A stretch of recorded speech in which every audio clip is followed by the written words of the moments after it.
Tình yêu sao rực lửa, tình yêu sao lạnh băng, tình yêu như địa ngục, tình yêu như thiên đàng. The Buddha said,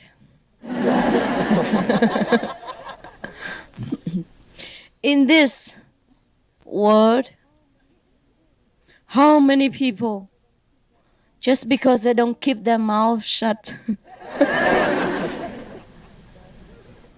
and run into disasters.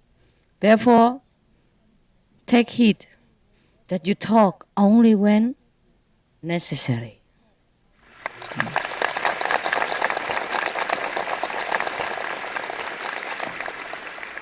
The story speaks for itself, and I have done my humorous best.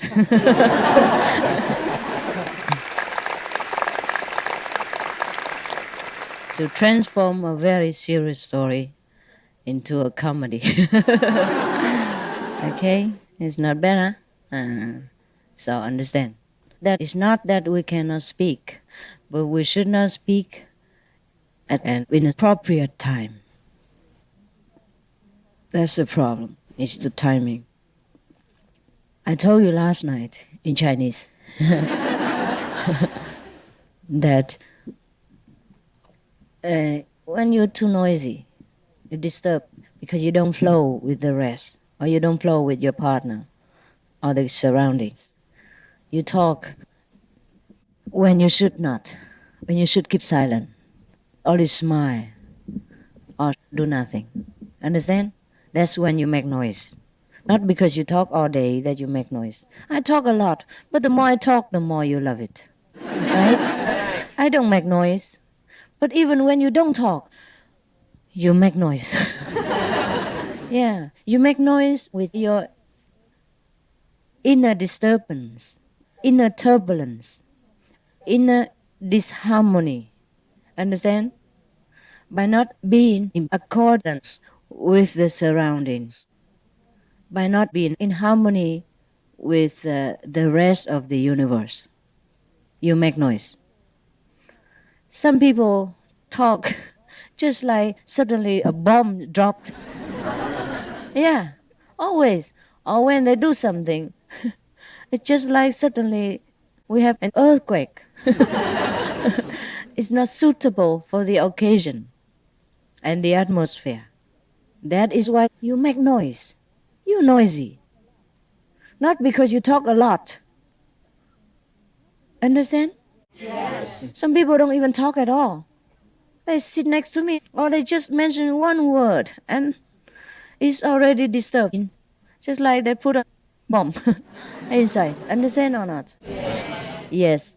So be careful where you talk, when, and what.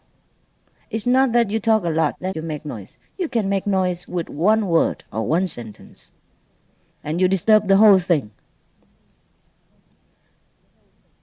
Just like the rooster, in the morning when everything is quiet, peaceful and calm, and says, "Caw, caw, caw, caw."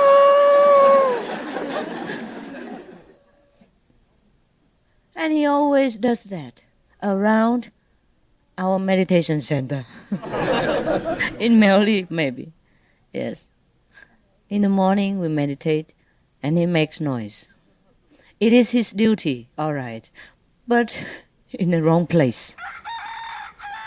You remember in Melly, in the morning, you hear no noise, not even bells to wake up, not even clapping board anymore, because I say it's too noisy. We might disturb all the chickens next door. And then they come up and make more noise together. Therefore, since a long time ago, I have abolished the habit of banging the bell in the morning or clapping the board, because even that disturbs me. You understand? Yes. Even that disturbs me. So I say everybody has their alarm clock. Somebody can have even 4 or 5 in case. So why should we clap the board or ring the bell? Understand? Yes. And even ringing the bell is not sure that they wake up. They all stuff their ears with some security guard, security cotton, and they never wake up. I don't need security cotton. Sometimes I don't wake up either. I remember in the early days when I was not yet very famous, and the disciples were few in number.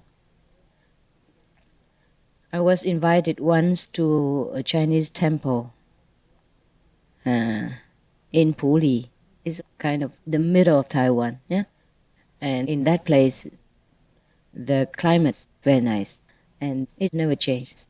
Approximately always the same. Many monks or so-called practitioners like that place. So many temples there. They go there to seek quietness and solitude. So they build many temples together and ring all the bells in the morning. Their bells are not smaller than the elephant. And each one is vying with the next temple to have a bigger bell. Temple bigger, bell bigger. Yes. And their drum is similar to the bell size. And when the bell and the drum are beating together, the whole earth shakes. Yeah, you didn't experience this? Try. Go to one temple sometime and they beat the drum in the morning. Truly, the whole earth shakes. The vibration was so strong because the drum was so big and the bell was so loud. You could hear it from miles away. Is that not so? Yes. Have you heard this? Yes. If you go to Puli, the retreat heaven for many monks, for quiet and solitude. Only every day there are many coaches, buses, which bring a lot of tourists there. Otherwise, it's very quiet and nobody. They come for solitude, yes. And the temple is so attractive that it seems like a tourist center. So that's the quiet place for the monks to practice solitude. Okay. So now, often when I'm in such a temple, then I would wake up because of the drum, because the whole earth quakes. And my bed would shiver. You understand? Just like when you came to Mary last year and forgot your pullover. Like that. When I was in that temple, I was invited to conduct a retreat, also 7 days. It was serious. You sit for 15 hours straight on the rock. Yes, because after you sat for so long, your cushion became rock. And your bottom became rock also. That's why I say meditation on the rock. And I was conducting a 7-day retreat. There were not many people like now, maybe over 50 or something. The temple was also small. The temples are always big, but you cannot use, understand? Full of implements. Huh? Implements? No. Buddhist implements, right? Instrument, yes, but... Huh? Ornaments, yeah, ornaments, yes.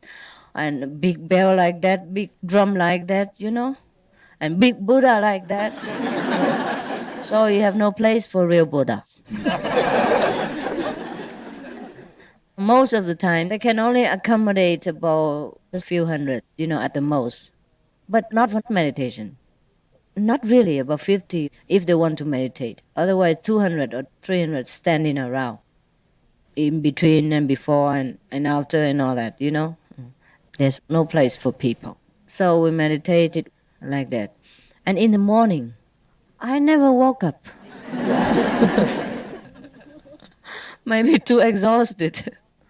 Maybe my whole body became rock. Not only the middle part, but the whole.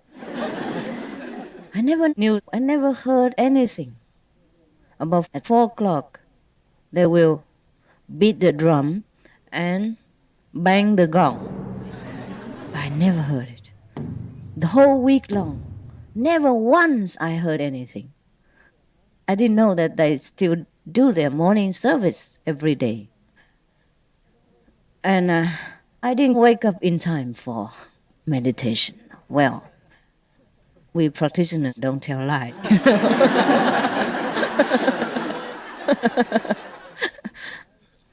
The priority of being a master is that you can get up a little bit later, maybe 9 o'clock or something. When everyone else is having breakfast and you go around, you're very good. You start very well from 4 to 7, etc. Okay, now. So I never woke up at 4.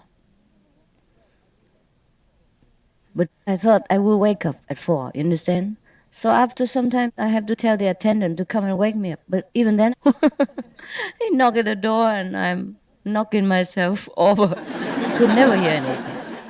7 days long. When I told the abbot, I said, thank you for your consideration. I thought he considered my health and my sleep. So he abolished the morning service for a while, at least for the 7 days retreat, because he knew I love quiet and I don't want to get up early. And I do not encourage the kind of temple morning service with something like that. Yes, I thought he knew that we only meditate and we don't make noise in the morning. So he stopped the morning service for a while. But he said, no, we do that every day. I was so surprised. How could I not hear it? So this kind of samadhi is called the highest sleeping samadhi. And most of our disciples attain this state. Only after I have many disciples, I discover that they really inherit this Dharma lineage from me. Therefore, even when we bang the gong or beat the drum, they don't know anything. Therefore, I say, what is the use to do this anymore? So I have a few alarm clocks to wake up, or the neighbors will wake you up. But the neighbor would not wake up. I don't know who wakes you up. But it's all right. It's all right. We don't kill ourselves for the Buddha's sake. Anyhow, why do we come to this? Huh? Why we talk so much about drums and gongs? What was the problem? You're making noise. And why was that? Oh, yes, meditation. Yes. You see. So, because we were talking about in the morning was so quiet and everything disturbed, right? Yeah, I was actually considering the neighbor also. They don't need to wake up at 4 o'clock. Understand? Yes. I care nothing about enlightenment. And all the chickens in the next farm, they don't want to wake up at 4 o'clock. Therefore, I said to them, no more gongs. Only when you eat, then you sound the gongs. But afterward, I discovered that actually they don't need the gong. They know exactly what time for lunch. That, I don't need to tell them. So I said the gong is really a luxury only, an extravagant, how do you say? Useless, huh? Yes, superfluous item. Yes. But they bang the gong anyhow. Otherwise, the one who takes care of the gong has no job. But we do bang the gong in the evening, telling everybody that the meditation time is over and they should go to bed. But I discovered that was also superfluous. Yes. Because they all know anyhow. Tình ra đi tình trở lại, tình ngọt ngào, tình ngang trái, tình đưa ta lên trời cao, tìm diệm ta xuống vực sâu, ta kêu gào, ta than van, nhưng vẫn không đủ.